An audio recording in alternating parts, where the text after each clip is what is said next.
A light year sounds like a simple idea, yet grasping what it represents reshapes the way we understand the universe, and to get there we must first consider distances we deal with every day. In ordinary life, distance is something we intuitively feel. The length of a walk to the store, the commute to work, the drive to a nearby city. We relate to these scales because we have personally travelled them. We know how long they take, how much effort is involved, and what the journey looks like. A kilometre corresponds to roughly a 10-minute walk, a human-friendly measure that fits neatly into our daily experience. Hearing that a shop is 5 kilometres away immediately gives you a sense of the trip, maybe a short drive past familiar streets and intersections. Even distances of a few hundred kilometres, like travelling from one city to another, remain manageable. You can picture the route, estimate the hours on the highway, maybe plan for snacks or fuel stops. These numbers are human-scaled because our brains evolved to understand the distances we can walk or see or traverse within a day. But this intuitive sense begins to collapse once we move beyond the boundaries of our planet. Distances across countries and even around the entire Earth, though large, are still somewhat comprehensible. The Earth's circumference of just over 40,000 kilometres is enormous from a human point of view, yet we know it can be circled by ships, planes, or even balloons. The idea fits within the realm of human achievement. However, once we step beyond Earth into space, ordinary measurements lose their usefulness. The separation between Earth and the Moon, about 384,000 kilometres, pushes our ability to imagine distance to its limits. There are no roads between Earth and its natural satellite, no scenery, no landmarks, just an expanse of emptiness. When the Apollo astronauts made the journey, they travelled inside spacecraft propelled by rockets, powerful enough to push them to roughly 11 kilometers per second, speeds hundreds of times beyond anything in daily life. Even at that extraordinary velocity, it still took 3 days to cross the gulf separating us from our nearest celestial neighbour. This already reveals how quickly everyday units become inadequate. The Moon is close enough to dominate our night sky, close enough to see craters with binoculars, yet so far that even our fastest human travellers needed days to reach it, and the Moon is still within Earth's immediate vicinity. When we consider the distance to the Sun, about 150 million kilometres, the numbers grow so large that the human mind can no longer visualise them in any meaningful way. There is no parallel in terrestrial experience, no analogy that conveys such an immense stretch. Our fastest early spacecraft, built using engineering at the very edge of human capability, would require months to cover the space between Earth and the Sun. Even the Parker Solar Probe, the fastest machine ever created by humans, reaching astonishing velocities near 200 kilometers per second, still takes significant time to move through the inner solar system. We see the Sun every day. We feel its warmth, yet its remoteness is beyond anything our intuition can anchor to. And these distances, enormous as they are, pale next to the gulf separating the Sun from other stars. The Sun is already 150 million kilometers away from us, but the next nearest star, Proxima Centauri, stands about 266,000 times farther still. At this scale, kilometers become almost meaningless, digit strings of zeros that communicate nothing to the human imagination. Using kilometers to measure interstellar distances would be like using millimeters to measure the separation between continents, technically correct but functionally useless. As soon as we begin to speak about the solar system, or even more so about the stars, we confront distances so vast that our ordinary units collapse under their weight. Numbers swell beyond comprehension. They cease to feel like real distances and become abstract quantities without emotional or intuitive grounding. This is the reason astronomers adopted a completely different unit, not out of a desire to complicate things, but because the universe itself demands a scale appropriate to its dimensions. So before diving into the full meaning of a light year, the enormous challenge is simply recognizing how inadequate our usual measurements become when we step beyond our small world. These cosmic distances dwarf every journey a human has ever taken, stretching far past the range of our intuition and preparing the groundwork for why a new unit, one tied not to human activity, but to the fundamental nature of light itself, became essential for understanding the cosmos. As soon as we move from planetary scales to the realm of stars, it becomes obvious why our familiar units no longer suffice. Kilometers, so practical in daily life, become unwieldy and meaningless when stretched across astronomical distances. The numbers balloon so dramatically that they cease to convey anything intuitive, turning into abstract figures detached from experience. This is where the concept of the light year emerges, not as a measure of time, despite the misleading name, but as a measure of distance built around something far more fundamental than human convenience, the behavior of light itself. Light holds a special place in physics because it is the fastest phenomenon in the universe. Nothing with mass can exceed its speed. This isn't a technological limitation, but a foundational rule embedded in the structure of reality. Light moves through the vacuum at an astonishing rate, approximately 300,000 kilometers per second. Every single second, it covers a distance greater than the circumference of Earth multiplied several times over. In the blink of an eye, a beam of light could circle the globe more than 7 times. The exact speed, 290,790,358 kilometers per second, has been confirmed with remarkable precision, but the rounded figure of 300,000 gives a sense of the immensity involved. This speed is so far removed from anything we encounter in normal life that even our fastest technologies appear sluggish in comparison. Consider a commercial airplane flying at around 900 kilometers per hour. Light travels more than 1,000,000 times faster. The fastest cars ever built barely register next to it, and even the quickest spacecraft constructed by human hands, screaming through space at tens or even hundreds of kilometers per second, crawl like snails when measured against light's velocity. When you flip a light switch in a room, the light seems to appear instantly only because the distances involved are microscopic on cosmic scales. The photons leaving the bulb reach your eyes in a few dozen nanoseconds, intervals so tiny that your brain cannot detect the delay. But the delay becomes noticeable when the distances grow. The sunlight that warms your face has been traveling across space for over 8 minutes by the time it reaches you. In fact, when we look at the sun, we aren't seeing it as it is now, but as it was more than 8 minutes ago, because that's how long it takes for its light to cross the vast gulf between us. If something dramatic were to happen on the sun at this moment, we would not know until those 8 minutes had passed. The same principle applies to the moon, though the delay is much smaller. Light takes roughly 1.3 seconds to travel from Earth to the moon. During the Apollo missions, this finite speed introduced a noticeable lag in conversations. Astronauts would speak, mission control would hear them more than a second later, respond, and then the astronauts would receive that reply after another 1.3 seconds. It created a round-trip delay of nearly 3 seconds, subtly distorting the rhythm of communication. This simple but profound fact that light requires time to travel was not always obvious. For centuries, people assumed that vision was instantaneous, that light appeared the moment it was produced. It wasn't until the 17th century that a Danish astronomer, Ole Rømer, detected a delay in the eclipses of Jupiter's moons, depending on Earth's position in its orbit. His insight revealed that the timing discrepancies were caused by the changing distance the light had to travel, proving that light has a finite, measurable speed. Modern measurements have confirmed not only that the speed of light is finite, but also that it is fixed, the same everywhere regardless of motion or location. This constancy is woven into the fabric of space-time itself. Because light travels at a universal, unchanging speed, it becomes the perfect standard for measuring cosmic distances. A light year is simply the distance light covers in a year of travelling at this ultimate speed limit. This constructs a unit of distance that is both physically meaningful and appropriately scaled to the immensity of space. Once we accept that light travels at 300,000 kilometers every second, it becomes clear why ordinary units collapse under the weight of cosmic distances. Measuring distances to nearby stars in kilometers yields incomprehensible numbers packed with zeros, offering no intuitive foothold. But measuring them in light-years units built from the very fabric of the universe restores some sense of order. Before diving deeper into how light-years allow us to understand the architecture of the cosmos, it is essential to internalize this one crucial idea. Light, swift as it is, does not travel instantaneously. Its speed is immense but finite, and that finiteness is what gives us a bridge between time and distance, allowing astronomers to measure the universe in a way that our minds can at least begin to grasp.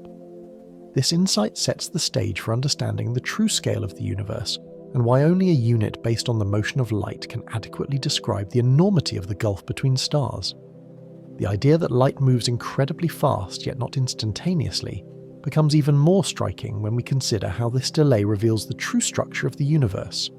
Take the Moon, for example. Although it is our closest celestial neighbour, light still needs about 1.3 seconds to travel the distance between us.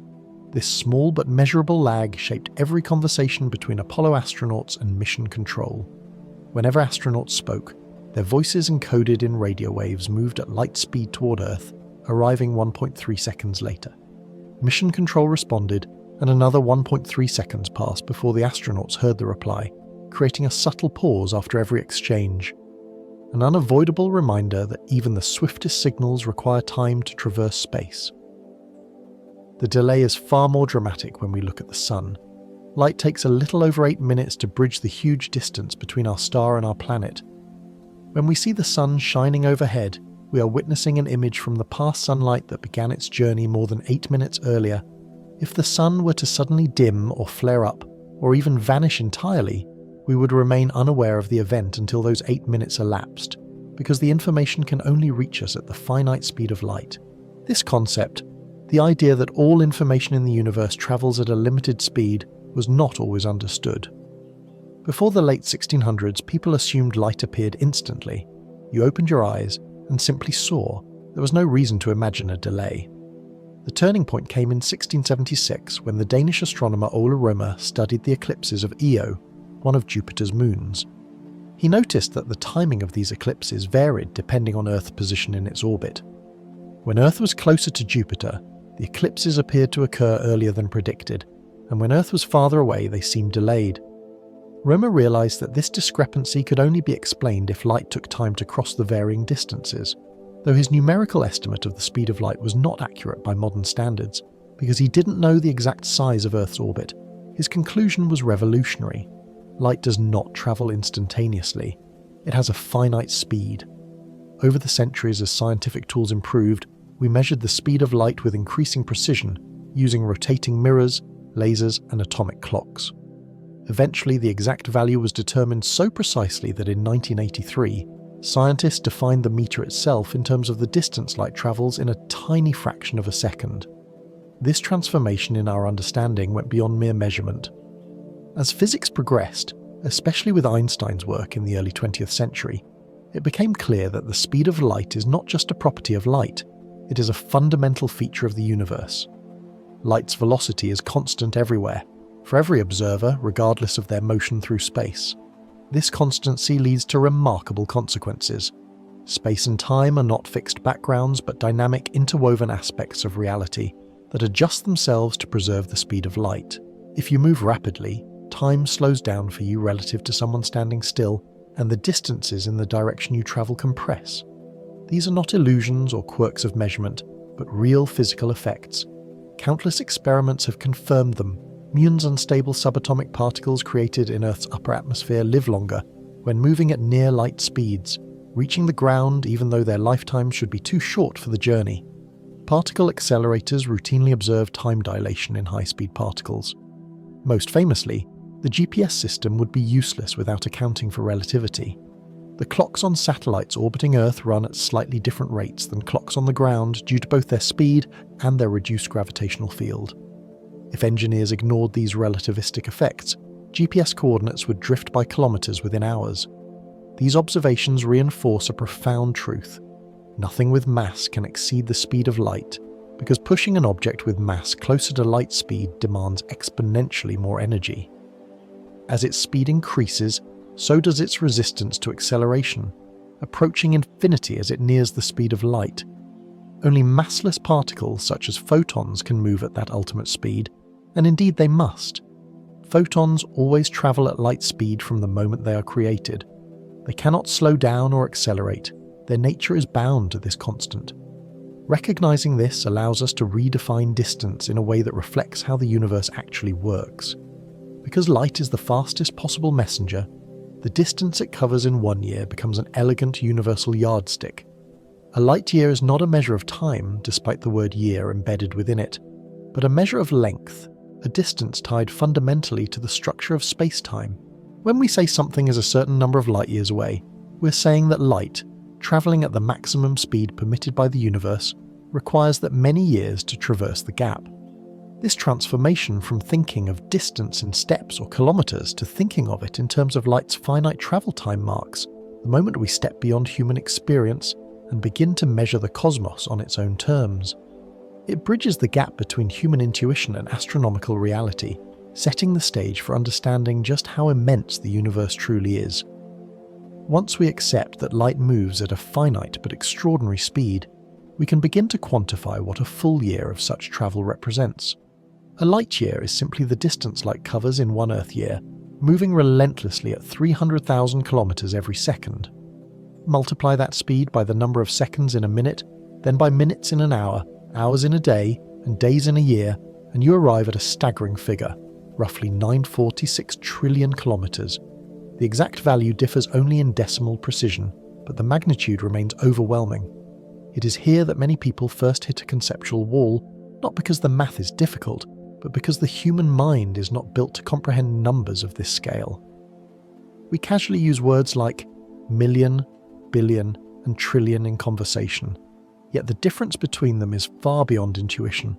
The gap between a million and a billion is not merely a larger number, it is a leap into a realm almost unimaginable. A million is still within human grasp. We can picture $1 million, a million grains of sand, or a million seconds, which is just under 12 days. But a billion seconds is around 32 years, a span long enough to encompass major life changes, careers, entire chapters of a person's story. Then we make the next jump to a trillion, and our intuition simply collapses. A trillion seconds is more than 31,000 years, predating agriculture, writing, cities, and every civilization in recorded history. It reaches back to Ice Age hunters painting caves and carving tools from stone. And now imagine that a single light year contains not 1 trillion kilometers, but over 9 trillion of them. Each of those trillions represents a distance you might walk in 10 minutes, multiplied by numbers so colossal they dwarf every human experience. When we hear that a star is dozens or hundreds of light years away, we instinctively know it is far, but few appreciate just how far. Trillions stack upon trillions until the distance becomes incomprehensible, a scale completely alien to minds shaped by life on a single small planet. This is why astronomers rarely bother expressing cosmic distances in kilometers. The numbers become meaningless long before you reach even the nearest stars. But our inability to visualize such enormous quantities does not make them any less real. Light truly travels 300,000 kilometers every second, and doing so continuously for a year truly covers a distance beyond anything we can picture. The human brain has no evolutionary need to process quantities this vast. Our ancestors needed to judge the distance to food, predators, and shelter, not the gulf between stars. For all our modern intellect, our intuition remains grounded in the world of survival, not the scale of the cosmos. And yet we must find a way to conceptualize these distances, because the structure of the universe depends on them. The light year exists precisely because kilometers fail us.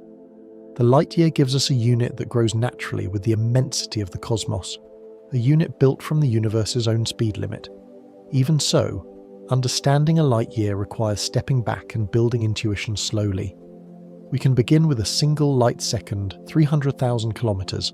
A light minute jumps to 18 million kilometers. A light hour reaches over 1 billion kilometers. By the time we reach a full light day, we're dealing with nearly 26 billion kilometers, already greater than the distance traveled by any human-made object in half a century of space exploration. Each step multiplies the previous one, stretching our imagination until it begins to tear under the strain. These smaller chunks, light seconds, light minutes, light hours, are the mental stepping stones that help us approach the concept of a light year. Without them, the number 9.46 trillion becomes nothing more than an overwhelming string of digits. But when we break it down, when we consciously build up from the familiar toward the unfamiliar, we start to gain a foothold. A light year remains far beyond full comprehension, but at least it becomes something we can meaningfully discuss. The sheer magnitude of this distance is precisely why astronomers rely on the light year as their fundamental tool. Nothing else communicates the enormity of the cosmos with such clarity. Calling a star 4 light years away immediately tells us something profound. Even the fastest possible messenger in the universe needs 4 full years to reach it. This shift in perspective from everyday human measures to a cosmic unit woven from the behavior of light marks, the point at which we begin to see the universe on its own terms, rather than through the narrow lens of our terrestrial experience. And though our intuition may struggle, learning to bridge that gap is what allows us to explore the vastness of the cosmos with even a hint of understanding. To truly appreciate what a light year represents, it's helpful to climb the ladder of scale step by step, beginning with the smallest increments of light's journey. A single light second, 300,000 kilometers, is already astonishing when compared to anything in daily experience. In that single second, light could travel from Earth to the Moon and still have distance left over. That fact alone shows just how quickly light moves. Yet even this immense span becomes only a stepping stone once we start expanding our units. 60 light seconds form a light minute, and suddenly we're dealing with 18 million kilometers.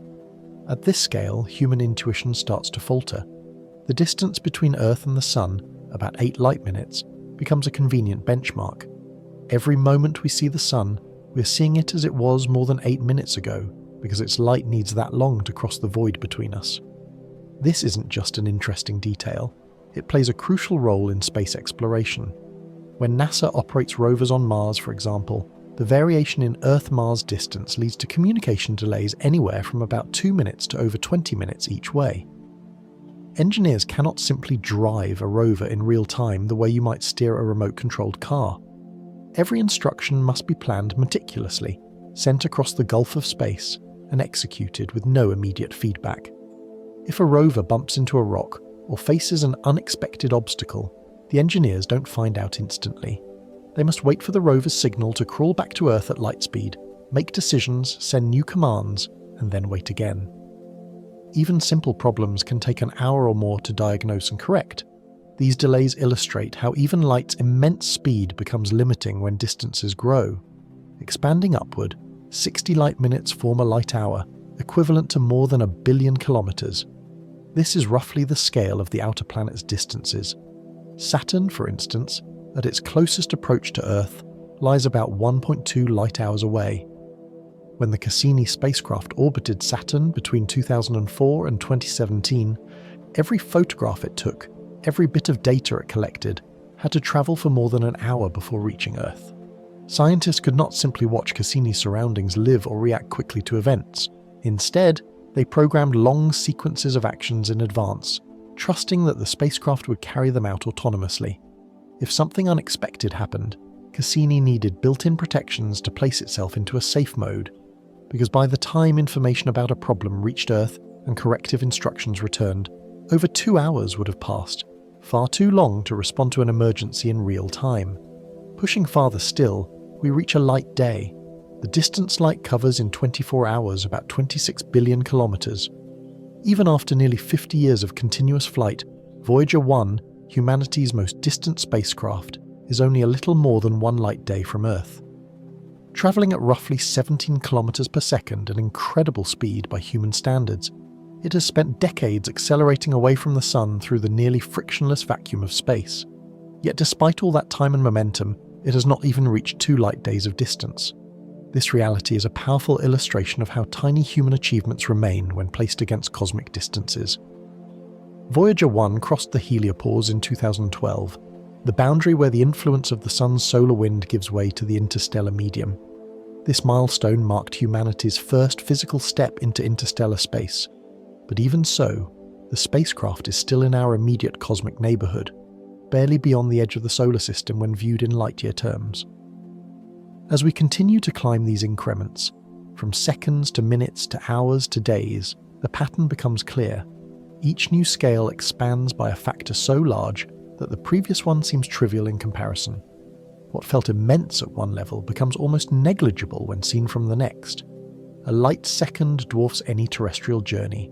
A light minute dwarfs a light second, a light hour dwarfs a light minute, and a light day dwarfs them all. This relentless expansion prepares our minds for the ultimate leap to the light year. We must move through these intermediate steps because our intuition cannot absorb such vastness all at once. Only by gradually stretching our sense of distance can we begin to grasp the enormity of the cosmos. The solar system, immense as it is on human terms, becomes confined to a tiny region when viewed through the lens of light days or light weeks. Human spacecraft that have travelled billions of kilometres still sit within a fraction of a single light year. Even after decades of non-stop motion, the most distant object we've ever launched, Voyager 1 remains close by in cosmic terms, a reminder that light serves as a far more natural ruler for the universe than any unit humans devised. As we continue climbing toward the full meaning of a light year, each layer demonstrates how even extraordinary technological achievements barely scratch the surface of interstellar distances. The scale grows faster than our intuition can keep up, and the only way to manage that scale is by adopting a universal standard: distance measured by the journey of light itself. As we continue climbing the ladder of distance, moving from light days into light weeks, light months, and finally a full light year, the scale of the universe begins to stretch beyond anything our intuition can comfortably grasp. A light week, for instance, is simply 7 light days placed end to end, yet this already amounts to roughly 181 billion kilometres. At such a distance, the sun so dominant in our sky that it overwhelms nearly everything else would no longer look like the blazing disk we see from Earth. Instead, it would shrink to something resembling a very bright star. Still recognisable but no longer the overwhelming source of light and heat it appears to be from our home planet. If you could somehow exist at a point 1 light week away, an impossible scenario for a human, but useful as a thought experiment, you would look back and see the sun as a brilliant point among thousands of others scattered across the dark sky, brighter than most, but far from unique. This shift in perspective offers a humbling reminder that our star is simply one among countless others, special to us only because of our proximity.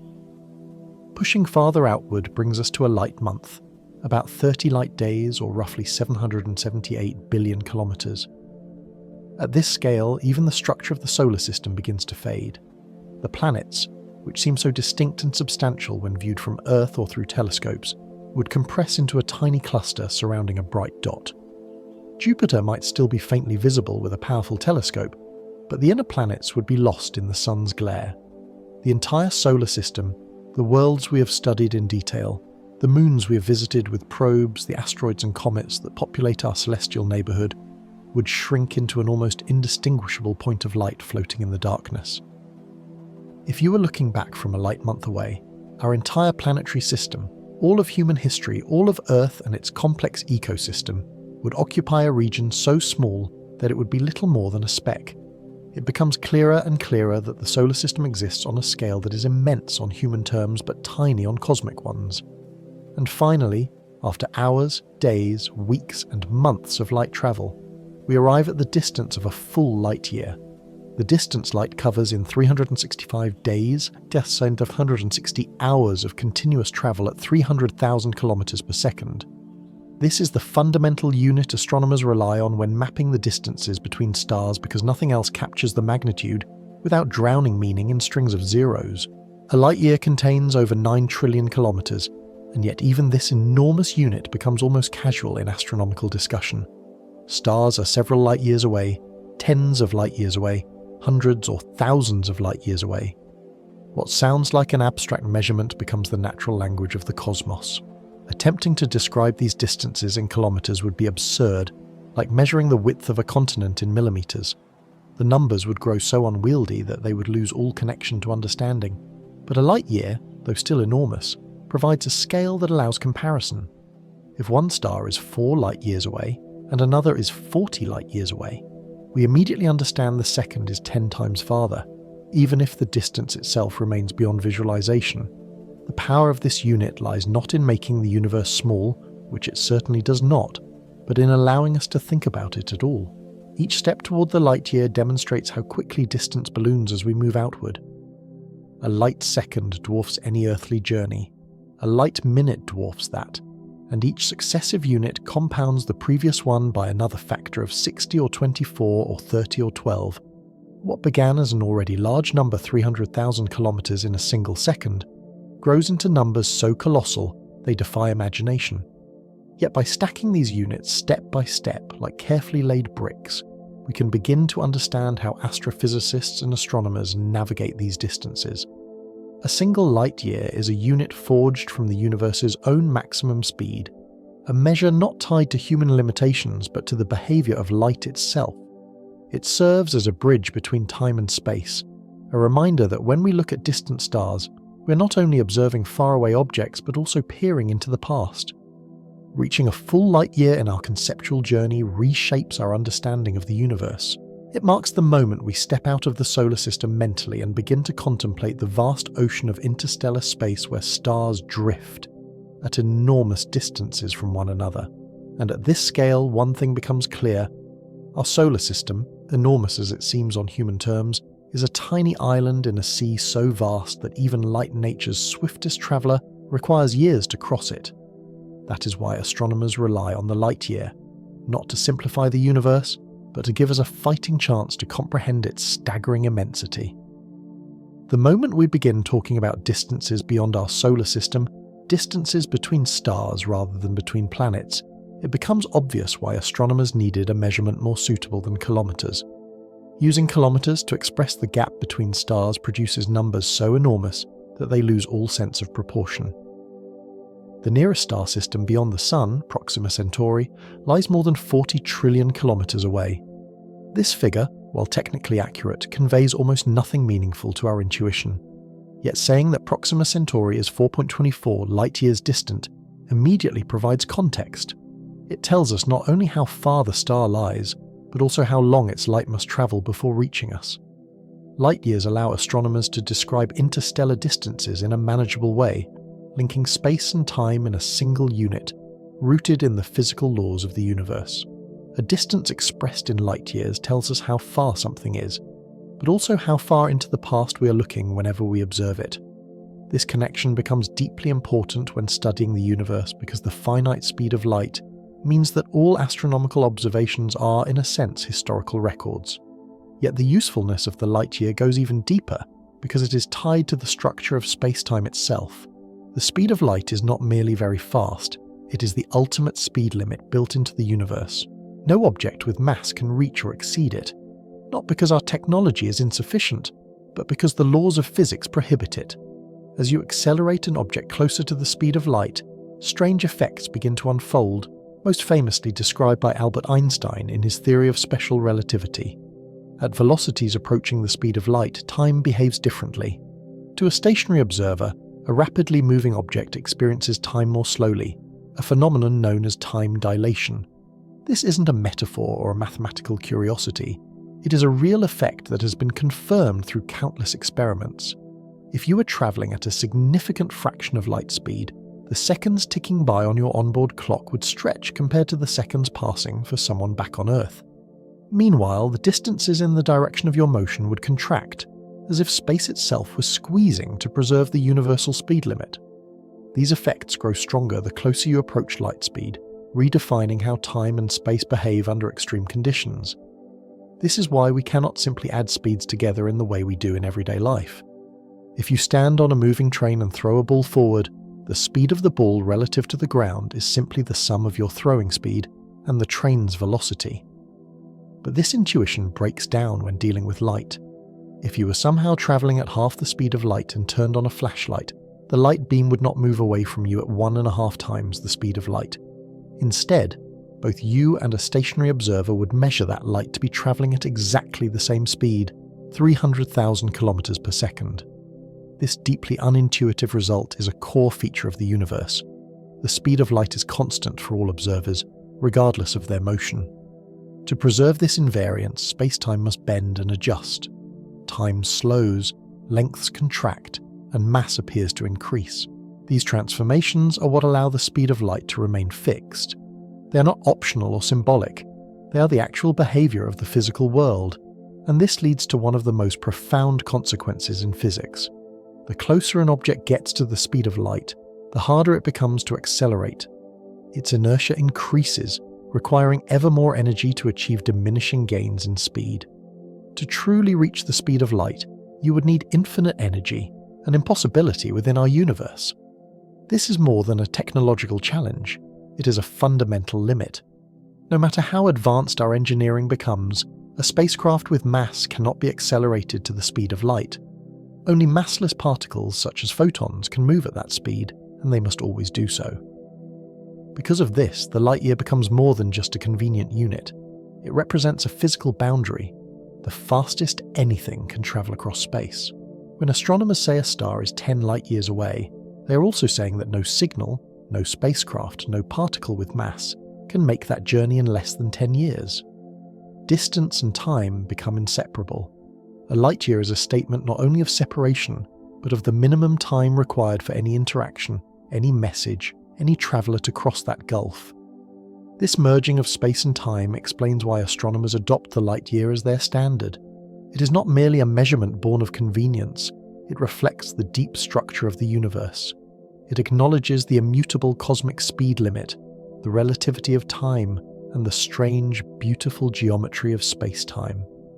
As we continue exploring greater and greater distances, the importance of this unit will only grow clearer, revealing why nothing else works when navigating the vastness of the cosmos.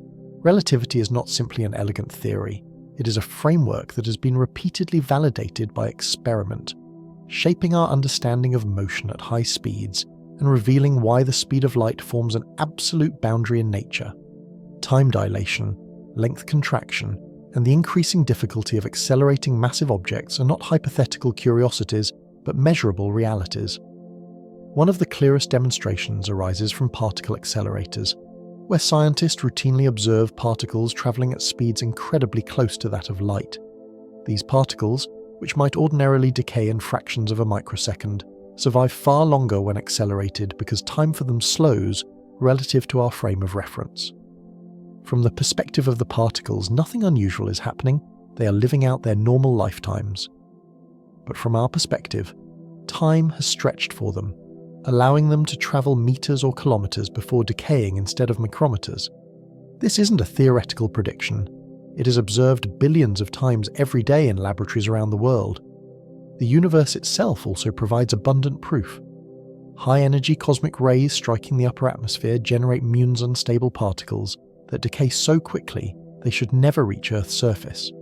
Even moving at speeds near the speed of light, their lifetimes are too short to cover the distance. Yet we detect them at ground level because, from our perspective, time dilates for these muons. Though only microseconds pass in their own frame, tens or hundreds of microseconds pass in ours, allowing them to reach us. This phenomenon puzzled scientists until relativity provided the explanation. Today it stands as one of the clearest natural validations of Einstein's ideas. Another striking confirmation comes from the GPS system orbiting Earth. GPS satellites carry extremely precise atomic clocks, but because they move quickly and sit higher in Earth's gravitational field than clocks on the ground, time runs at slightly different rates for them.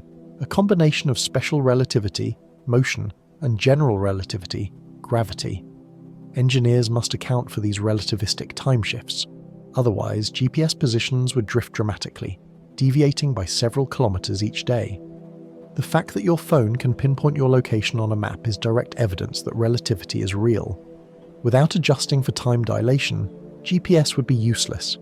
These examples reinforce a profound truth. The closer an object approaches the speed of light, the more radical the effects become. Its kinetic energy grows disproportionately, and the energy required to add even a tiny amount of speed skyrockets. From an external frame, its mass appears to increase, not in the sense of gaining extra material, but because its resistance to acceleration increases without bound.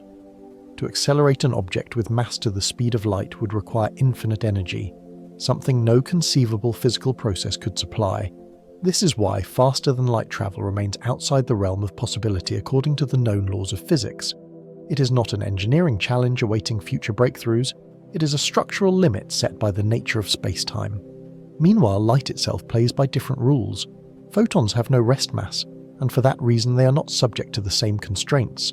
They must always move at the speed of light. They cannot go faster or slower. From the moment a photon is created, whether inside a star, from a laser, or during the decay of a particle, it travels at this universal speed. This property makes photons the ideal carriers of information across the cosmos and the basis for measuring astronomical distances. Understanding that nothing with mass can reach or exceed the speed of light has enormous implications for space exploration. It defines the limits of how far and how fast we can travel, and sets a minimum amount of time required to cross the distances between stars. Even if we built propulsion systems far more advanced than anything imagined today, fusion engines, antimatter drives, or technologies that push the boundaries of known physics, nothing can circumvent the increasing resistance encountered as we accelerate toward light speed.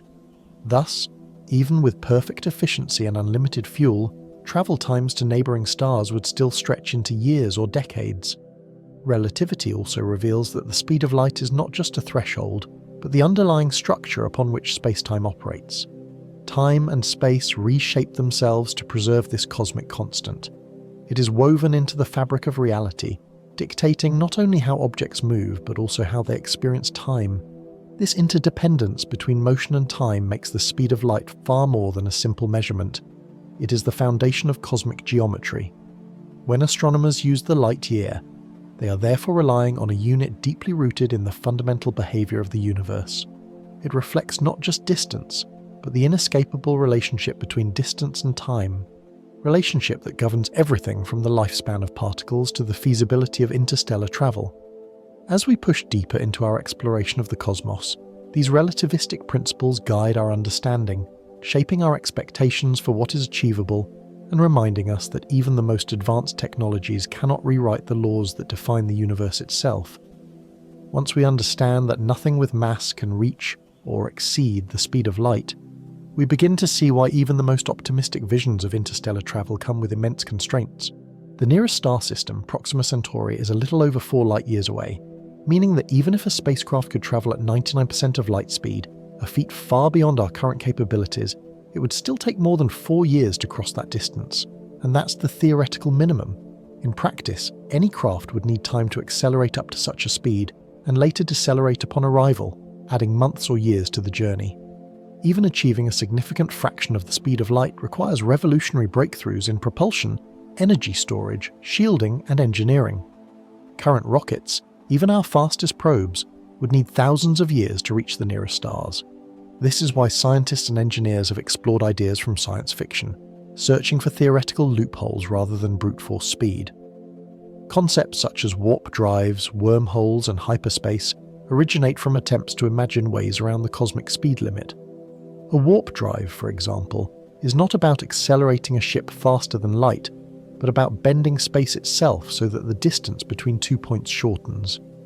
In 1994, physicist Miguel Alcubierre proposed a mathematical solution within general relativity that describes a warp bubble, contracting space in front of a spacecraft and expanding it behind. In theory, this would allow the bubble to move faster than light without the ship inside breaking the speed limit. But this elegant idea comes with crippling problems. The warp bubble requires exotic matter with negative energy density, a type of energy that has never been observed in usable quantities and may not exist at all. Even if it did exist, calculations suggest that the amount needed might exceed the total mass energy of the observable universe. Furthermore, warp bubbles, if they could form, might violate causality, potentially allowing time travel and paradoxes that break the logic of the universe. Wormholes present a different theoretical pathway. These hypothetical tunnels through spacetime could, in principle, connect 2 distant points, allowing instantaneous or near-instantaneous travel between them. General relativity permits the mathematics of wormholes, but stable, traversable wormholes would again require negative energy to remain open. Like warp drives, wormholes also raise questions about causality, since some configurations could allow travel into the past. Even if the universe permits such structures, they may collapse too quickly to use or require conditions impossible to achieve or maintain. As for hyperspace, the idea of stepping into an alternate dimension where the speed limit of our universe does not apply, this remains purely a work of fiction with no basis in modern physics. No evidence suggests the existence of such alternate realms, nor does any real theory predict them in a way that would enable travel. With each speculative solution, science finds itself facing either impossible energy requirements, violations of causality, or the breakdown of physical laws. These barriers suggest that faster-than-light travel may forever remain out of reach. That doesn't mean exploration stops. It means we must accept the rules of the cosmic environment we inhabit. Even at sublight speeds, the distances involved are immense. With current technology, the idea of sending humans to even the nearest stars becomes a multi-generational undertaking. A ship would need to support not only a crew, but their descendants, possibly for hundreds or thousands of years. Entire societies could rise and fall aboard such a vessel. The people who launched the mission would never see its destination, and the people who arrived might barely remember Earth as anything more than a distant origin myth. Another approach is unmanned probes, which can travel faster and survive harsher conditions.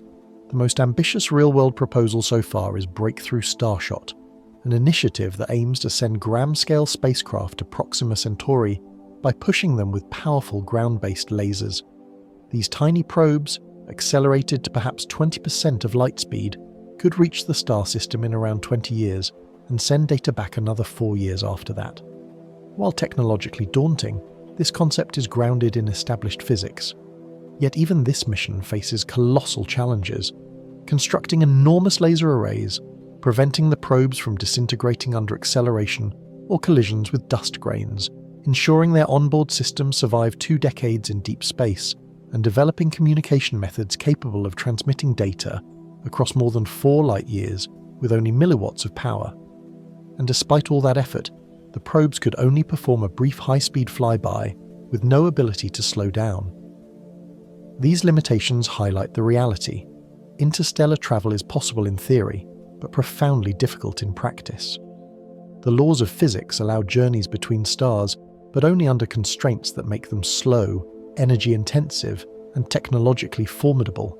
They are not impossible, but they are not convenient, and this is only for Proxima Centauri, the very nearest star. Most stars we might wish to visit lie dozens, hundreds, or thousands of light-years away. Before we turn to the next topic, the nature of Proxima Centauri and what it represents for our understanding of cosmic distance, it's essential to recognize just how immense these interstellar gulfs truly are. They shape our expectations, our technologies, and even our dreams of exploration. Proxima Centauri, our nearest stellar neighbor beyond the Sun, offers a perfect case study in just how vast interstellar distances truly are. It belongs to the Alpha Centauri system, a trio of stars bound together by gravity. 2 of them, Alpha Centauri A and Alpha Centauri B, are sun-like stars locked in a slow, majestic orbit around each other, completing a full dance roughly every 80 years. To an observer within that system, they would resemble twin suns rising and setting in a shared sky, their gravitational partnership playing out over millennia. Proxima Centauri, the third and smallest member of the trio, orbits at a much greater distance from the pair. It is a red dwarf, far cooler and dimmer than the Sun, containing only a fraction of its mass and shining with a faint glow that makes it invisible to the naked eye despite its proximity. Red dwarfs like Proxima are incredibly common throughout the galaxy, making up the majority of stars, yet their low brightness renders them nearly invisible without telescopes. All of this would be of casual interest if Proxima Centauri were just another star in the vast catalogue of the Milky Way, but its distinction as the closest star system to Earth brings it into sharp focus. Even so, close is a deceptive word. Proxima lies 4.24 light-years away, which translates to more than 40 trillion kilometers. This distance is so great that traveling there with today's fastest spacecraft would take approximately 6,800 years. Longer than the entire span of recorded human history. You could have launched a mission back when ancient civilizations first began scratching symbols onto clay tablets, and the spacecraft would still be in transit today, with thousands of years left to go. This is why human travel to other stars remains, for now, a dream belonging to future generations. Yet the prospect of reaching Proxima Centauri has inspired ambitious proposals, the most notable being Breakthrough Starshot. This initiative envisions sending tiny, ultra-light spacecraft, each no larger than a computer chip attached to thin, reflective sails. These sails, once deployed in space, would be struck by an array of immensely powerful lasers stationed on Earth. By focusing hundreds of gigawatts of energy onto the sail, the lasers could accelerate the miniature probes to nearly 20% of the speed of light within minutes.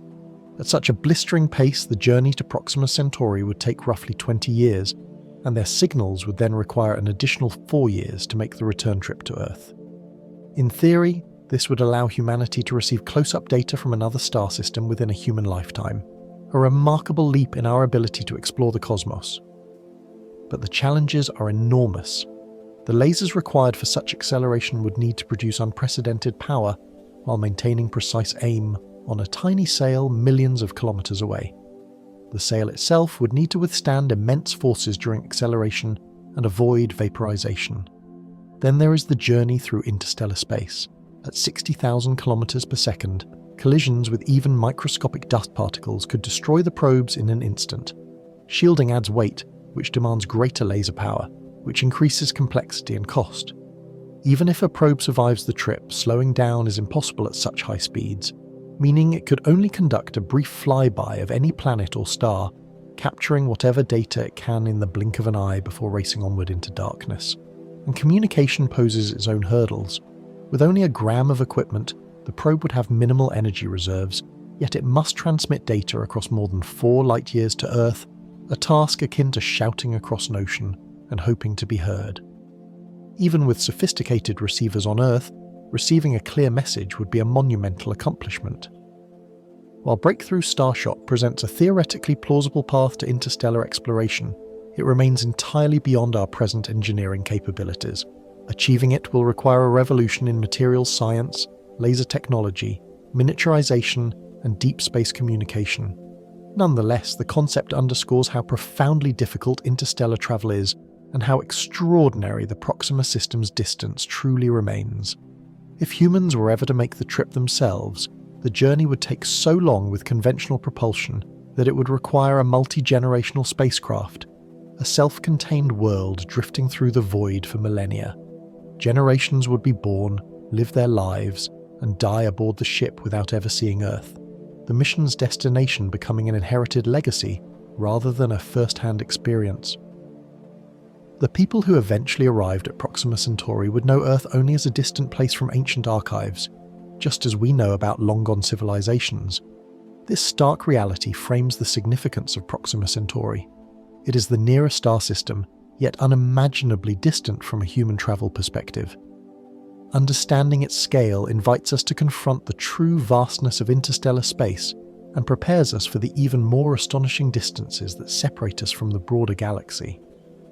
One of the most astonishing consequences of using light as our cosmic measuring stick is the realization that everything we see in the night sky is a glimpse into the past.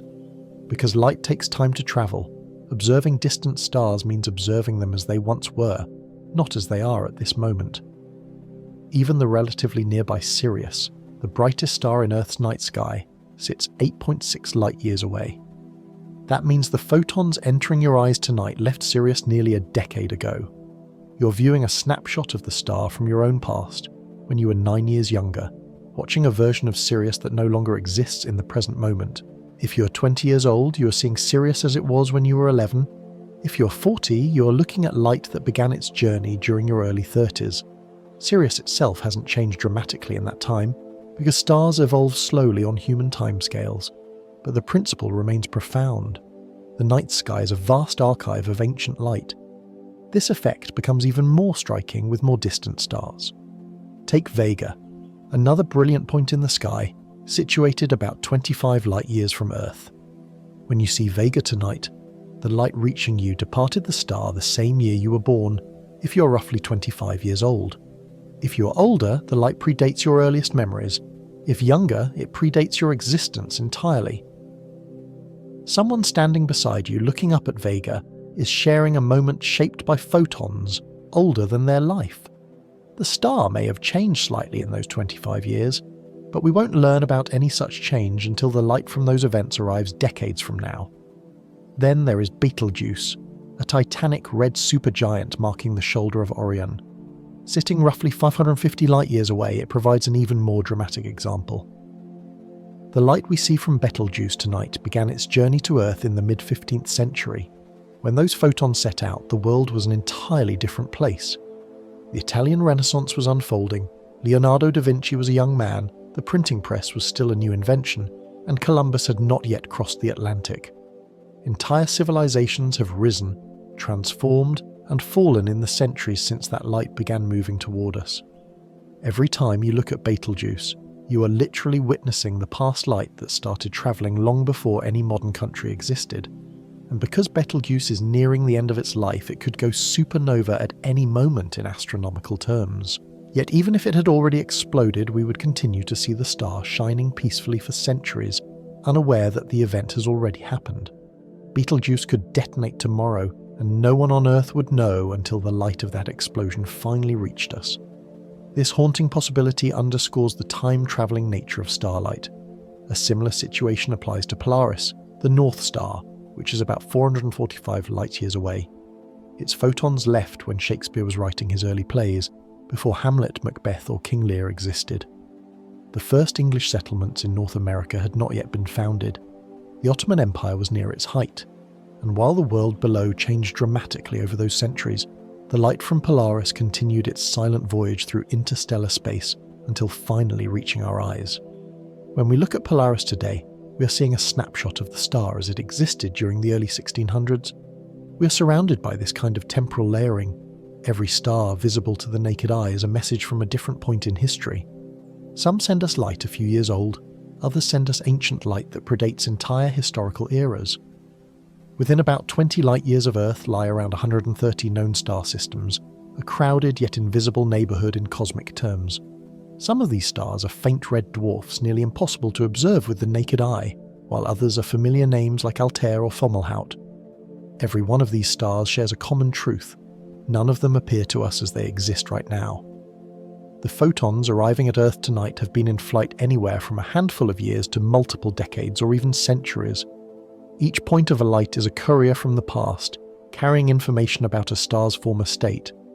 This simple fact transforms the night sky from a static dome into a vast historical panorama.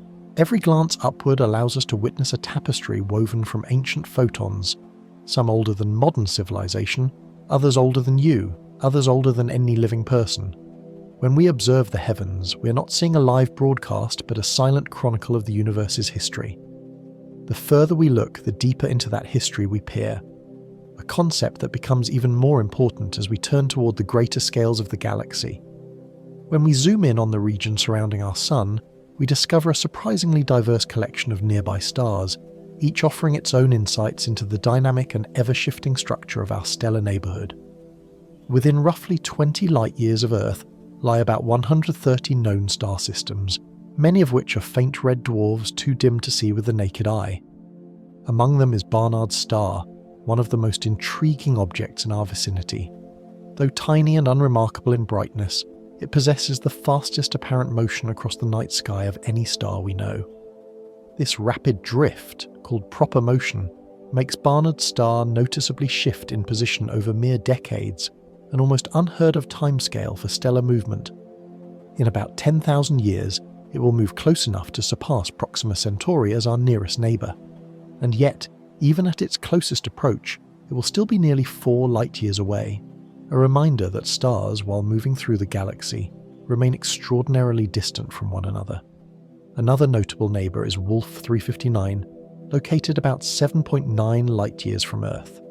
This dim red dwarf is famous in both astronomy and science fiction, but what makes it remarkable scientifically is its high velocity relative to the Sun, around 119 kilometers per second.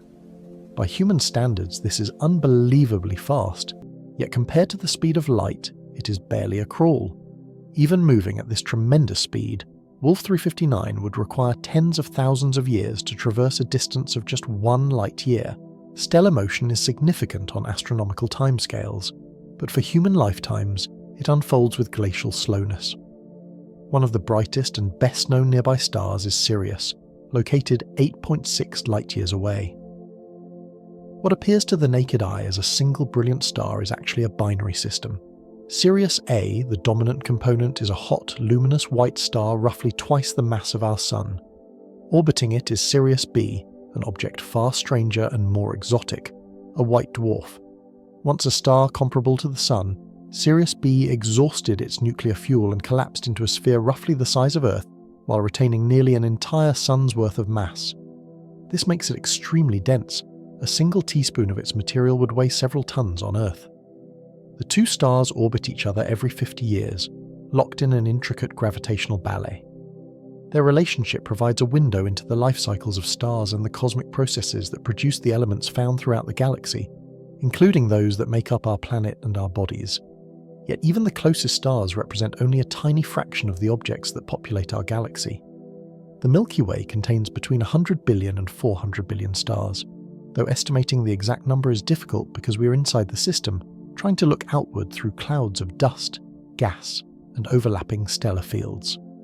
Our Sun is nothing more than one ordinary yellow dwarf star among these hundreds of billions, a perfectly average resident of a sprawling spiral galaxy. It occupies a position roughly 26,000 light-years from the galactic centre, nestled within one of the Milky Way's spiral arms. This location is neither exceptional nor central. It is simply one point in a vast disk of stars, dust and gas, stretching across more than 100,000 light-years. When we observe the dense glow of the Milky Way arcing overhead on a clear night, we are looking into the crowded central plane of our galaxy, seeing the combined light of countless distant suns, whose individual contributions blur into a hazy river of starlight. The scale of our galaxy dwarfs everything in our immediate neighbourhood. Even though stars like Barnard's Star, Wolf 359, Sirius, and Proxima Centauri feel close in cosmic terms, they occupy only the tiniest fraction of the Milky Way's enormity. The Sun itself is not stationary. It orbits the galactic centre at a blistering speed of about 230 kilometers per second. This velocity is so great that you could circumnavigate Earth in about 3 minutes at that speed. Yet even moving this fast, the Sun requires between 225 million and 250 million years to complete a single orbit around the centre of the galaxy. This galactic year, also known as a cosmic year, is an unimaginably long cycle. The last time the Sun was in roughly its current position in its orbit, the first dinosaurs were only beginning to emerge on Earth. Since then, dinosaurs rose to dominance, flourished for over 160 million years, went extinct, and mammals eventually evolved into humans, all while the Sun completed just one orbit. Our entire existence as a species, from the earliest hominids to modern civilization, amounts to barely a fraction of a degree in the Sun's journey around the galaxy.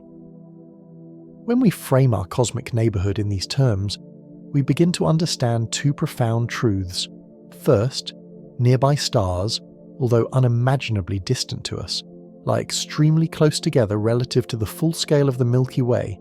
And second, our entire solar system is just a small, ordinary component of a galaxy so vast and ancient that it dwarfs all of human history. Recognizing this perspective prepares us to explore even more distant structures, planetary systems beyond our own, and the signs of worlds orbiting other stars. One of the most transformative developments in modern astronomy has been the discovery of planets orbiting stars beyond our Sun. For most of human history, the existence of other planetary systems was speculation. Ancient philosophers imagined countless worlds, but no one had direct evidence. Even into the 20th century, astronomers could not detect planets around other stars because they are incredibly faint compared to the blazing light of their host stars. That changed in 1992 when astronomers announced the first confirmed exoplanets unexpectedly found orbiting a pulsar, the dense, rapidly rotating remains of a dead star. 3 years later, in 1995, scientists detected the first exoplanet orbiting a normal Sun-like star. This discovery marked the beginning of a revolution. New detection methods, transit observations, radial velocity measurements, gravitational microlensing and direct imaging rapidly expanded our ability to find planets across the galaxy. Today we have confirmed more than 5,000 exoplanets, with thousands more awaiting verification. These worlds range from giant gas planets hugging their stars to super-Earths, mini-Neptunes, hot Jupiters, and rocky planets close to Earth's size. Among the most extraordinary systems discovered is TRAPPIST-1, located about 40 light-years away. Announced in 2017, its discovery electrified the scientific community. TRAPPIST-1 is an ultra-cool red dwarf, much smaller and dimmer than the Sun, yet it hosts 7 Earth-sized planets packed tightly in close orbits. 3 of these planets reside in the star's habitable zone, the region where temperatures could, under the right conditions, allow liquid water to exist on the surface. What makes the TRAPPIST-1 system so remarkable isn't just the number of planets or their sizes, but the configuration of the entire system. All 7 planets orbit far closer to their star than Mercury does to our Sun. And yet, because the star is so tiny and cool, several of them receive just the right amount of energy for conditions potentially suitable for life. If you stood on one of these planets and looked up, The neighbouring worlds would appear enormous in the sky, some larger than our moon appears from Earth. Their proximity means that interplanetary travel, at least in theory, could be far easier than within our own solar system. The TRAPPIST-1 system also demonstrates something profound. Rocky, Earth-sized planets might be extremely common, especially around red dwarfs, which make up about 70% of all stars in the Milky Way. If even a small percentage of these stars possess multiple rocky planets, then our galaxy could be teeming with worlds. Yet even as we catalogue more and more exoplanets, the light year reminds us of the immense distances involved. TRAPPIST-1 might be close compared to most stars, but its light still takes 40 years to reach us. We observed the system as it was in 1985. If a civilization living around TRAPPIST-1 sent out radio signals that year, they would only now be arriving on Earth, meaning any message we detect today would describe their world as it existed 4 decades ago.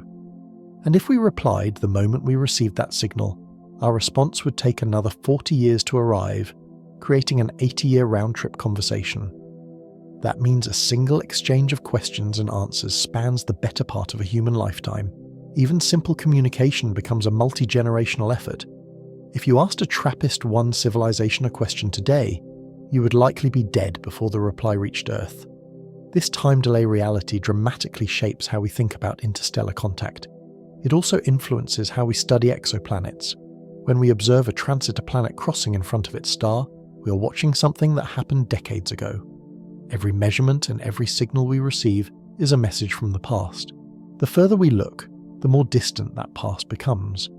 Even so, our ability to detect and analyze exoplanets has progressed far beyond what astronomers imagined even 20 years ago.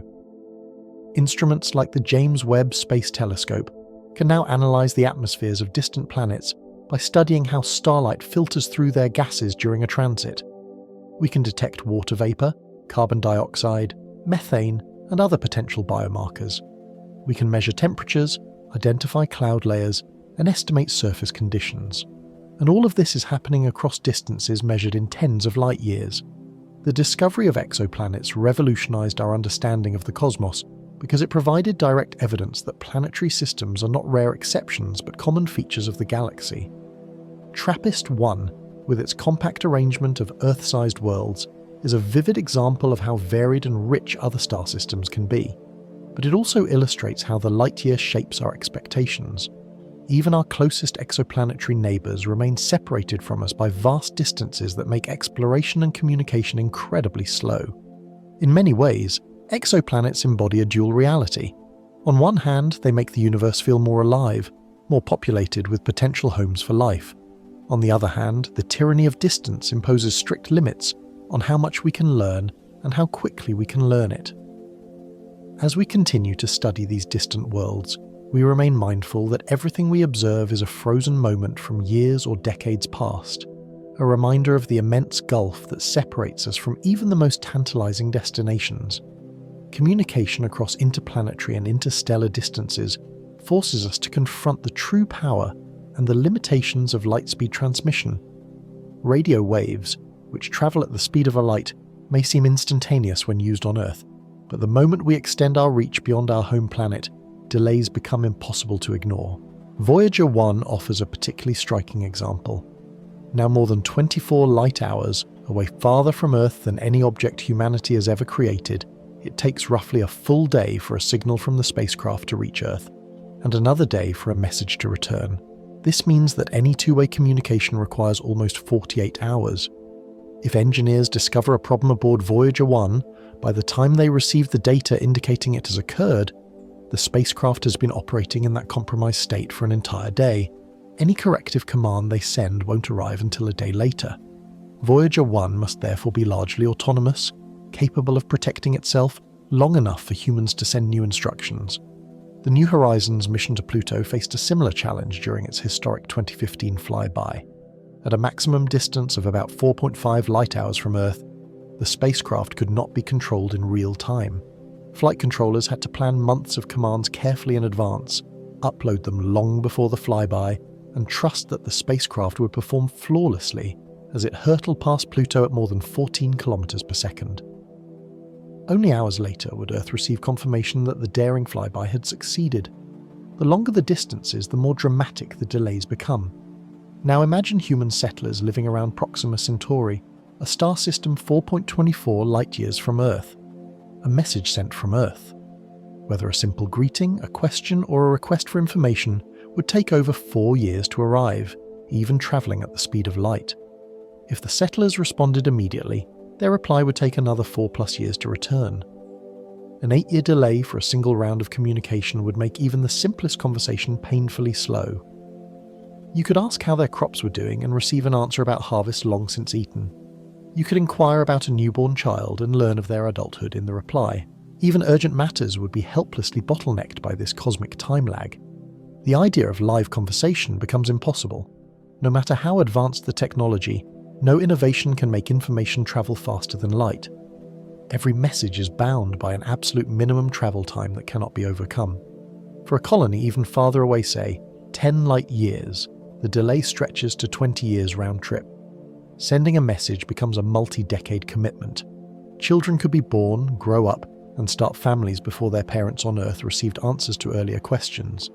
For civilizations separated by hundreds or thousands of light years, communication delays would extend beyond any human lifespan, turning correspondence into something more akin to passing letters across centuries.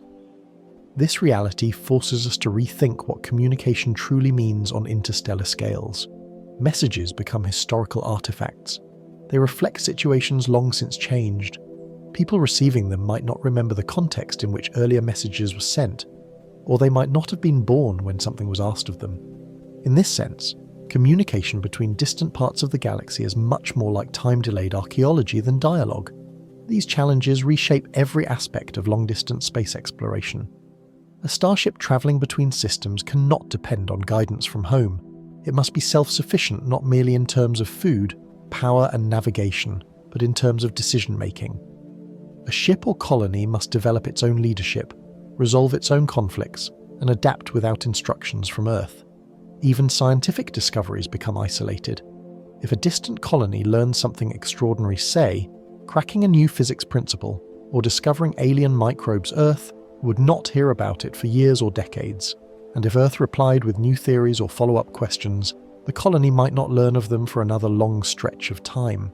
The concept of a unified civilization spread across many star systems begins to falter because the physical separation enforced by the speed of light makes shared governance nearly impossible. Distance erodes synchronicity. Every outpost becomes culturally and politically independent simply because communication is too slow for Earth to maintain any meaningful level of oversight. Even within our own solar system, these delays are significant enough to shape exploration strategies. Mars, depending on orbital positions, lies between 4 and 22 light-minutes away. This is why no rover on Mars is driven directly by joystick.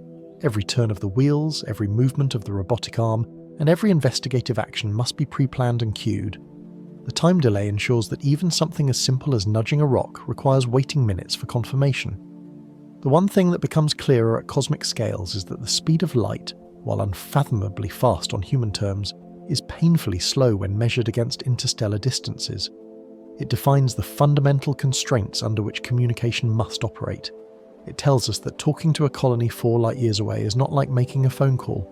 It is like sending a message in a bottle across an ocean, knowing it will drift for years before reaching the other shore. As we look ahead to future exploration, we must accept that time-delayed communication is not a technological flaw to be fixed, but a built-in characteristic of the universe. Any hopes of living among the stars must accommodate this reality, that even messages racing at the fastest possible speed will arrive out of date, out of sync, and sometimes out of relevance. When we contemplate the reality of communication delays measured in years rather than seconds, we begin to recognize how profoundly such lags would reshape any human society spread across interstellar distances. A colony orbiting Proxima Centauri, just over 4 light-years away, would be functionally autonomous whether it intended to be or not. Even the simplest exchange with Earth would require more than 8 years to complete, 4+ years for a message to arrive and another 4+ years for the response to return. That creates an insurmountable barrier to real-time governance, collaboration, and oversight. Imagine a leader on Earth attempting to issue directives to such a colony. By the time those orders arrived, the circumstances prompting them might have changed completely, the emergency already resolved, or the crisis intensified beyond recognition. Likewise, any reply from the colony describing its needs, disagreements, or alternative proposals would be hopelessly outdated by the time Earth received it. In practical terms, Earth could no more govern Proxima than it could govern ancient Rome by sending messengers who required decades to deliver instructions.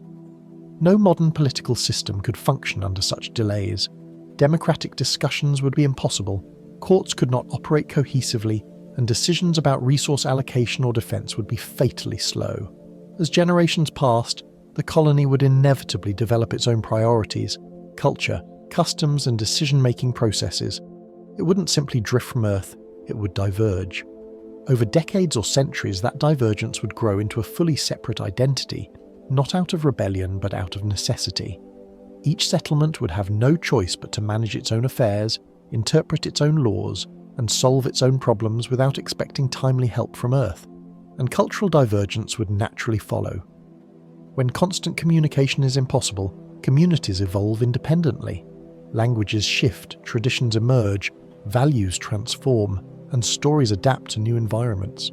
A settlement around Proxima Centauri might live beneath a dim red sun, experience different day-night cycles, develop unique architectural styles suited to their surroundings, or even alter their biology over generations to adapt to alien conditions. By the time several centuries passed, the descendants of the first colonists might feel little connection to Earth beyond ancient historical ties. Even relationships between individuals would be strained by the gulf of light years. A mother on Earth who sent messages to a child living at a 10-light-year colony would wait 2 decades for a response. Grandparents might send love to grandchildren they never meet. Families split across star systems could maintain only a faint ghost-like connection. Messages exchanged so slowly that each reply feels like a letter from the past. In many cases, by the time a response arrived, the sender might already have died. For settlements located even farther, the time lag becomes nearly incomprehensible. A planet 50 light-years away would require a century for a simple conversational exchange. Ask a question today, and the reply would reach your descendants long after you're gone. For any colony 100 light-years away, communication is no longer interpersonal. It becomes archival. Messages are recorded histories, not conversations. They speak across generations, not between individuals. These realities also reshape the idea of diplomacy or cooperation between star systems. Negotiating a treaty with a colony 4 or 10 light-years away would take decades. Negotiating with a world 100 light-years away would take centuries. Disagreements, misunderstandings, or conflicts could not be resolved quickly enough to maintain unity. Each system would essentially become its own sovereign civilization. In fact, autonomy would not be a political choice but a built-in cosmic requirement. The speed of light barrier enforces independence. A unified interstellar government, in the way science fiction often portrays, would be impossible unless faster-than-light communication existed, which our current understanding of physics forbids. The same limitations apply to emergencies and disasters. If a colony faced a catastrophic event, natural, biological, or political, any plea for assistance would arrive too late for Earth to respond effectively. By the time help was approved, prepared, launched, and delivered, entire generations might have passed.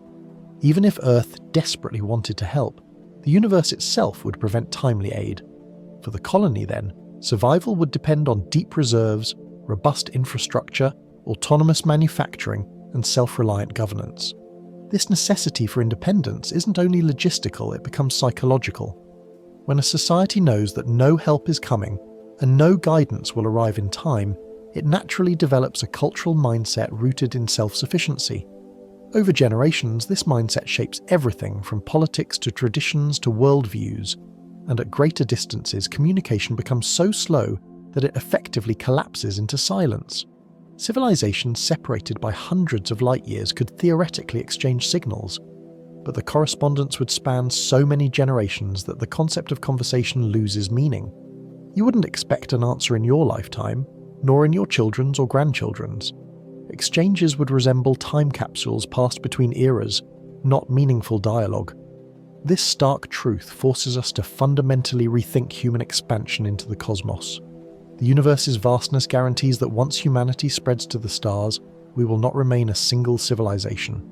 we will become many, each one shaped by the unique environment of its star system and permanently isolated by light years of separation. Interstellar communication will always be slow, incomplete, and out of sync.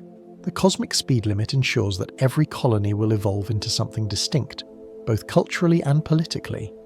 In essence, the very structure of space-time ensures that humanity's future among the stars will be one of diversification rather than unity. Among the most extraordinary consequences of Einstein's relativity is the way time itself becomes elastic for objects travelling near the speed of light. When an object moves extremely fast, say 90%, 99%, or even not 0.9% of light speed, its experience of time slows relative to observers who remain behind. This effect, known as time dilation, is not a mere trick of perspective, but a genuine physical phenomenon.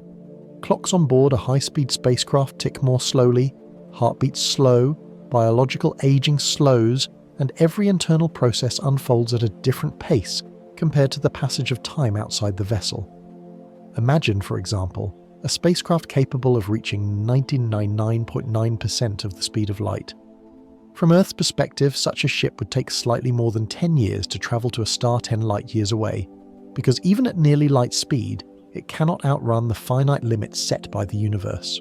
Observers on Earth would watch the journey unfold over a full decade, but for the travellers inside the ship, the experience would be dramatically different.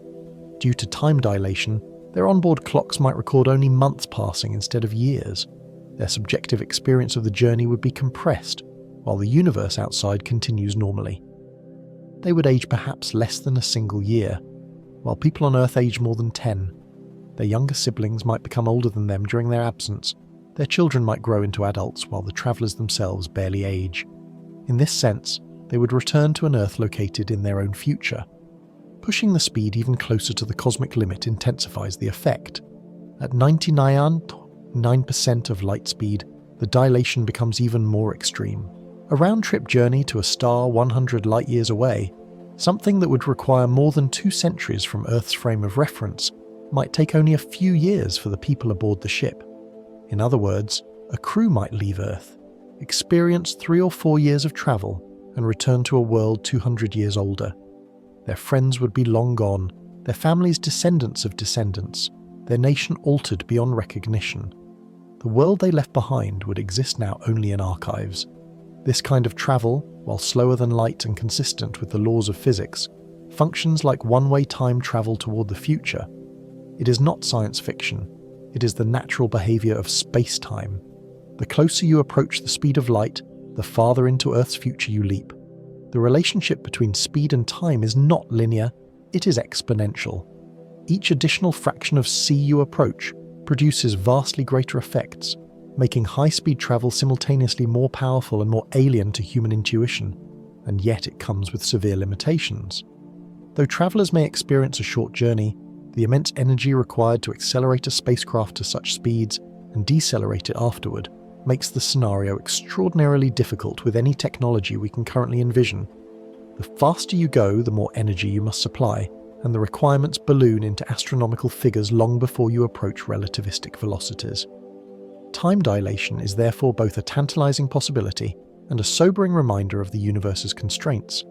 It suggests that interstellar travel could be made bearable for the crew, since subjective travel times can be drastically shortened. But it also confirms that communication and coordination with Earth become impossible. From Earth's frame, years or decades would pass between messages, while for the ship only days might elapse. A traveller could depart Earth intending to return to familiar faces, only to find that an entire era has passed in their absence. Even journeys made quickly from the traveller's point of view create vast temporal chasms. Consider an explorer embarking on a round trip to a star 50 light-years away at 99.9% of light speed. They might experience only a year or two aboard the ship, but upon returning, Earth would have moved ahead by a century. During that time, technologies would advance, cultures would shift, languages would evolve, and political landscapes would reorganize. The society that greets them upon return would differ almost entirely from the one they left. Such a traveller would be a person displaced in time, an immigrant not across geography, but across centuries. This phenomenon thus divides interstellar travel into two distinct categories: the subjective experience of those making the journey and the objective timeline of the universe they leave behind. The two will never match. Even if humanity someday masters propulsion systems capable of pushing ships to relativistic speeds, we must accept the unavoidable result. The travellers who go will not return to the same world they departed. Interstellar voyages would be journeys into the far future of Earth. This duality speed allowing a crew to cross immense distances while simultaneously severing them from their era creates profound implications for the future of exploration. It ensures that any human settlement established around distant stars will diverge not only spatially, but temporally, as each journey acts as a one-way portal toward the future. The universe permits high-speed travel but enforces a cost: separation through time itself. When we lift our gaze from the realm of stars and begin contemplating the universe on its largest scales, the very meaning of distance transforms once again. Light years, immense as they are, become small compared to the unimaginable enormity of the cosmos. The universe is approximately 13.8 billion years old, and because light has a finite speed, we can only see objects whose light has had time to reach us since the Big Bang. But the observable universe is not 13.8 billion light-years in radius far from it. Space itself has expanded during the billions of years that light has been travelling, stretching the distances between galaxies like a continually inflating fabric.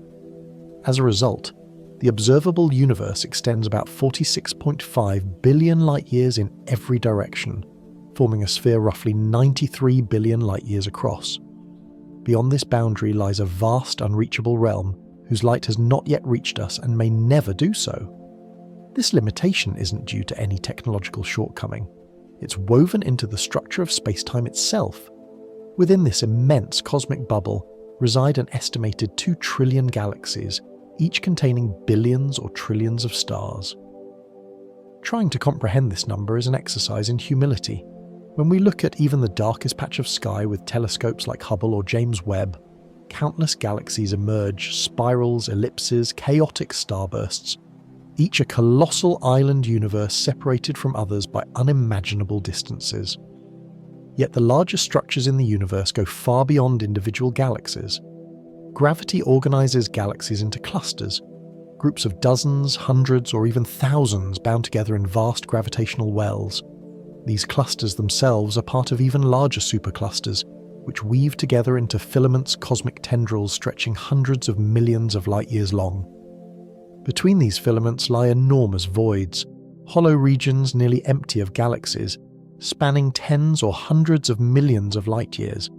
The universe, when seen from a sufficiently large vantage point, resembles a cosmic web, a sprawling interconnected structure where matter gathers along filaments and leaves enormous bubble-like voids between them. And yet, all of this structure is in motion. The universe is not static but expanding. Distant galaxies are receding from us, not because they are moving through space, but because space itself is stretching.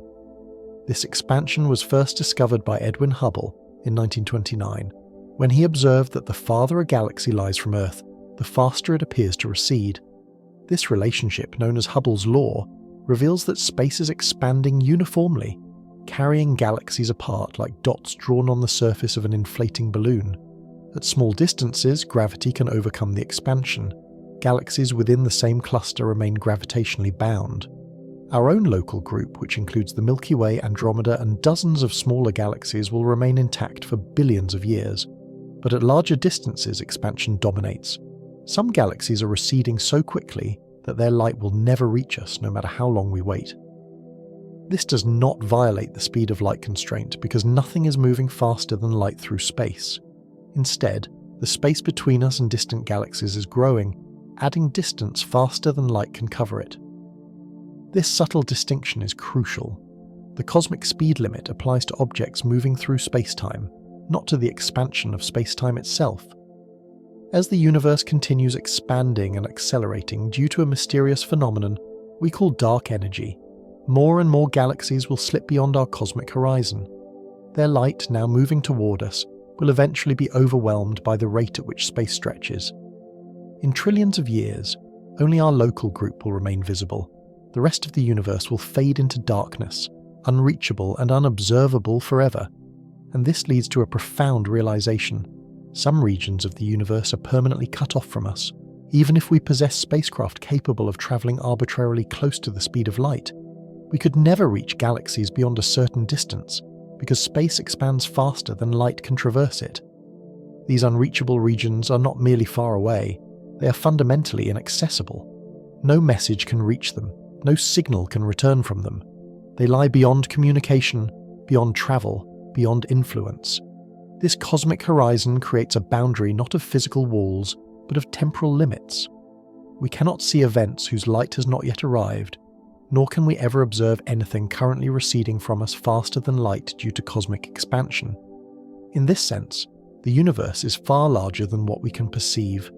We inhabit a visible bubble within a much greater whole, and the light year becomes a tool not only for measuring distance, but for understanding the limits of our cosmic reach. When we combine this understanding with the vast number of stars, planets, and potentially habitable worlds scattered throughout the universe, we encounter a sobering possibility. Even if intelligent civilizations exist elsewhere, and statistically, they likely do, the vastness of cosmic expansion may make contact fundamentally impossible. They might live in regions already cut off from our horizon, or we might inhabit a part of the universe whose expansion swallows any hope of interstellar dialogue. The light year is thus more than a unit of distance. It is a reminder of the boundaries placed upon us by space-time itself. It reveals both the scale of creation and the constraints under which all civilizations must operate, shaping not only our understanding of the universe, but our expectations of who or what might share it with us. The vastness of the universe, combined with the finite speed of light and the accelerating expansion of space, naturally leads to one of the most haunting questions in all of science. If the cosmos is so immense and so old, and if planets and stars are so numerous, then where is everyone? This puzzle, known as the Fermi paradox, emerges from a clash between probability and observation. Given the staggering number of stars, the abundance of planets, and the increasing evidence that many worlds could support life, the existence of other intelligent civilizations seems not merely possible but statistically probable. Yet despite decades of searching, we have found no signs of extraterrestrial intelligence. No radio signals unmistakably crafted by alien minds, no megastructures encircling distant stars, no interstellar probes drifting into our solar system. The universe appears silent. One possible explanation is that advanced civilizations are exceedingly rare or short-lived. But another, equally sobering possibility stems from the tyranny of distance itself. Even if intelligent civilizations are common, the separation between them may be so great that communication becomes effectively impossible. Light years, while manageable within a galaxy, scale into thousands or millions when considering galactic spans. And those distances come with delays long enough to erase any practical possibility of correspondence. Our own radio broadcasts have been leaking into space for just about a century. That means, at most, our technological bubble of detectable signals extends roughly 100 light-years in every direction. Although that sounds vast, it's only a tiny ripple within the Milky Way, which is 100,000 light-years across. Even within that small spherical shell, signal strength diminishes dramatically. By the time our earliest radio messages reach a star system dozens of light-years away, the signals have weakened to the point that they blend into the natural background noise of the cosmos. An alien civilization would need an extraordinarily powerful and precisely tuned radio telescope pointed exactly in our direction at the right time to detect even the faintest echo of our presence. And the same holds true in reverse. If an extraterrestrial society broadcast a message from 500 light-years away, even if they've been transmitting for centuries only, now might their oldest signals reach us, and only if we match their technology and caught their broadcast at precisely the right frequency. Even if we happen to intercept such a message, the time lag would destroy any chance of dialogue. Suppose we received a transmission from a civilization 1,000 light-years distant. Their message would be a millennium old upon arrival. A reply, even if sent immediately, would take another 1,000 years to reach them.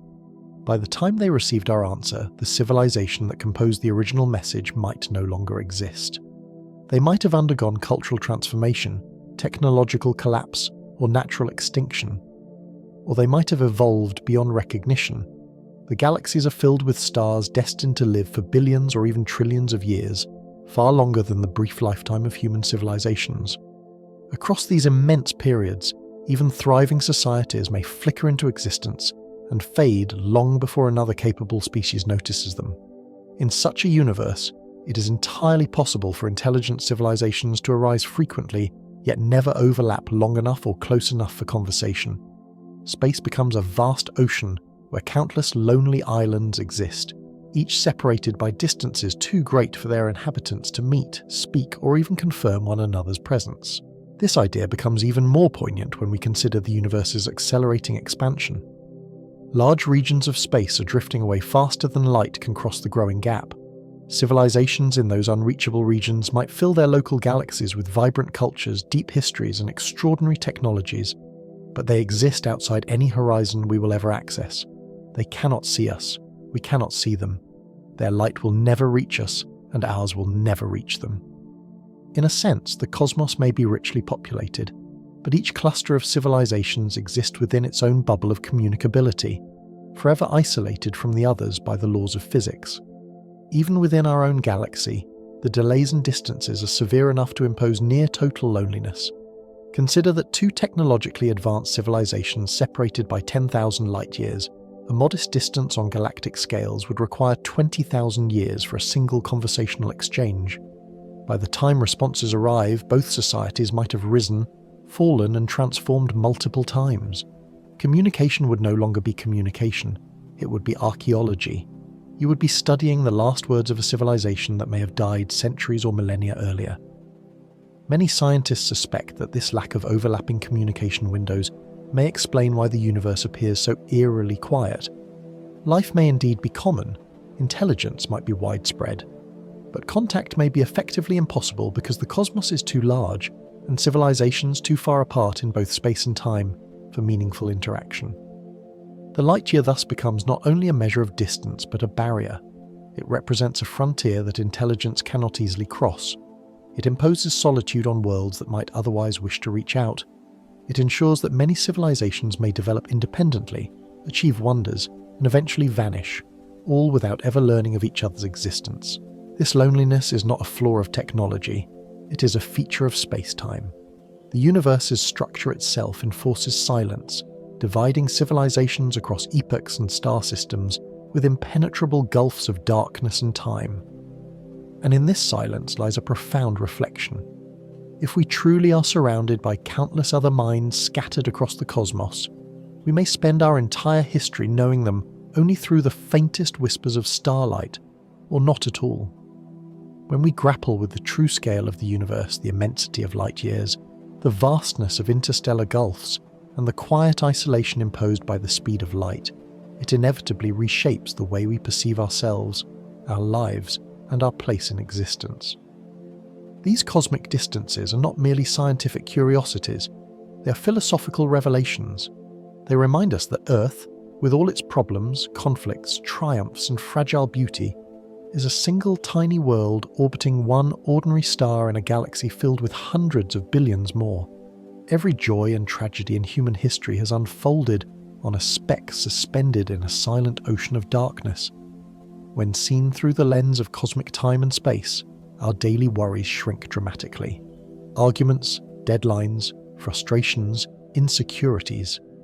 These feel overwhelming in the moment, but the universe offers a humbling counterweight. The nearest star does not care about our anxieties. The galaxy continues its 250 million year orbit regardless of our personal struggles. The cosmos expands, indifferent to our fleeting passions and disappointments. This perspective does not trivialize human experience. Instead, it reframes it. Our emotions matter deeply to us because we are conscious beings capable of feeling them. But the cosmic frame reminds us that our suffering is temporary, our problems local, and our existence a rare and delicate phenomenon. Understanding light years encourages a dual awareness, humility and empowerment. Humility arises because the universe dwarfs us. Empowerment arises because, despite our smallness, we possess the astonishing ability to understand that universe. We have measured the distances to the stars, decoded the physics governing space-time, traced the life cycles of galaxies, and mapped the observable cosmos down to its earliest moments.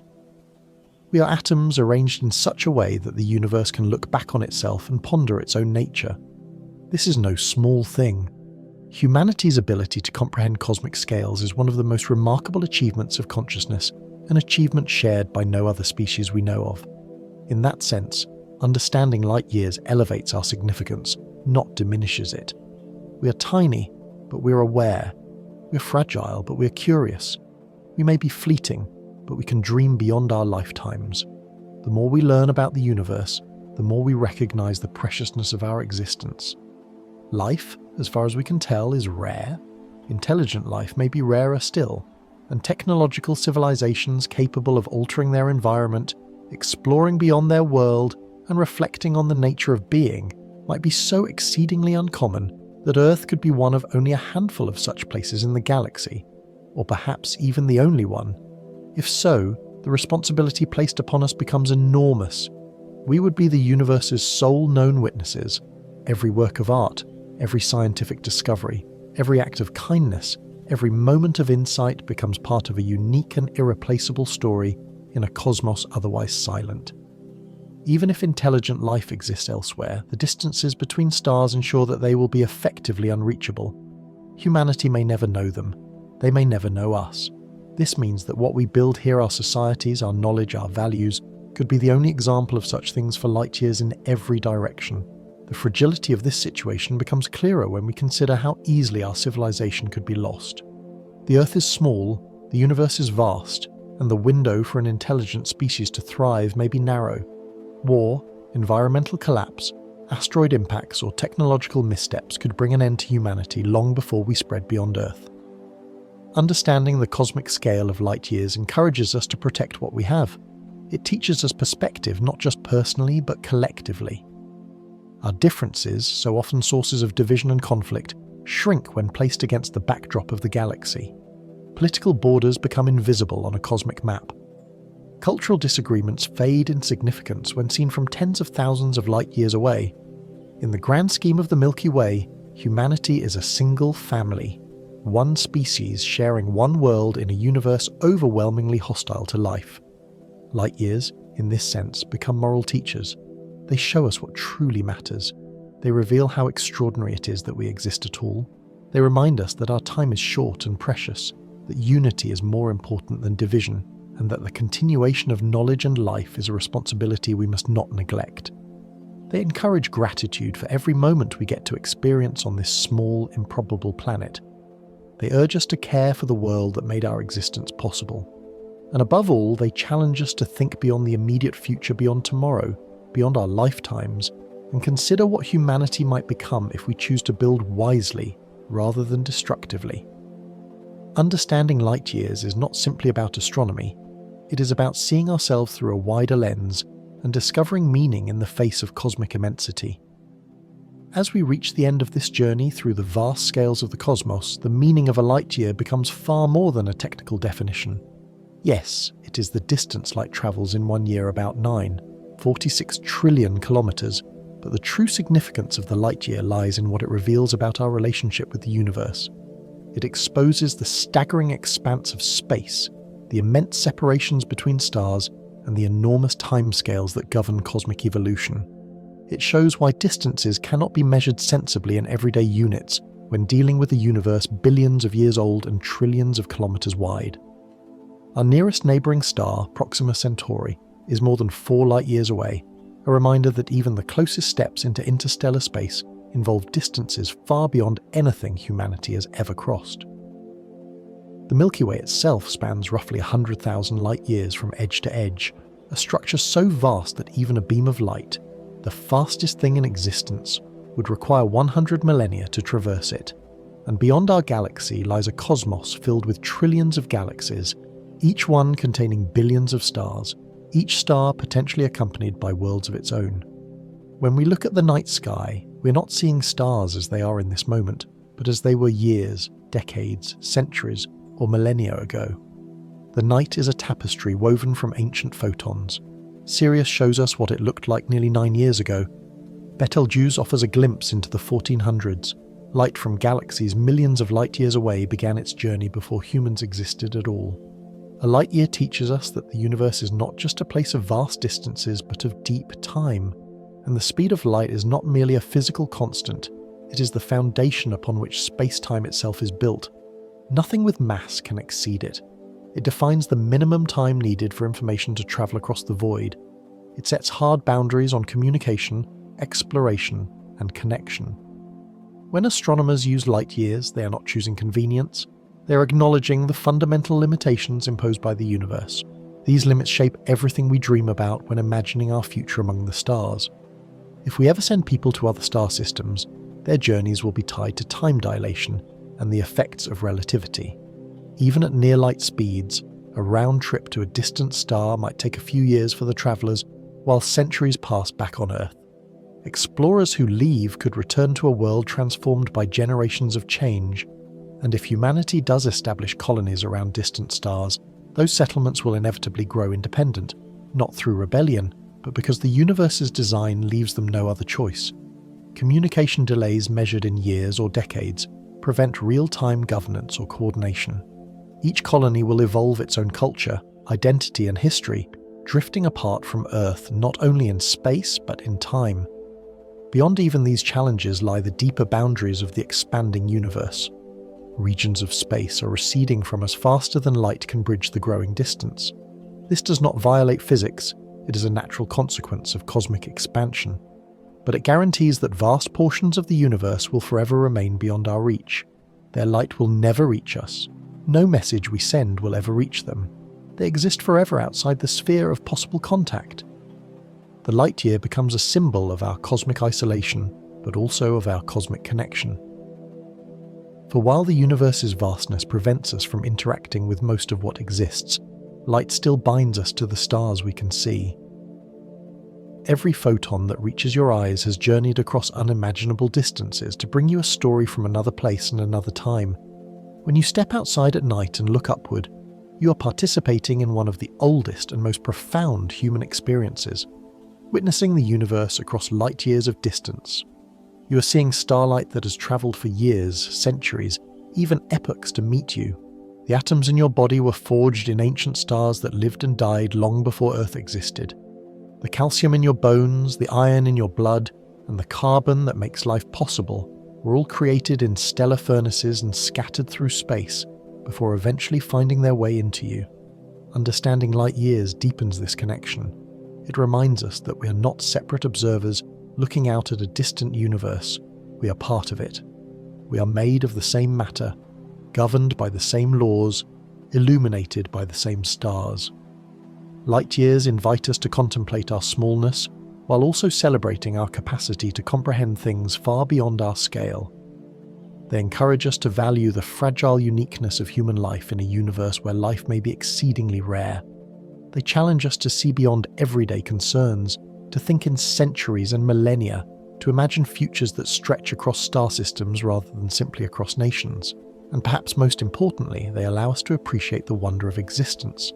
The night sky becomes more than a collection of pretty points of light.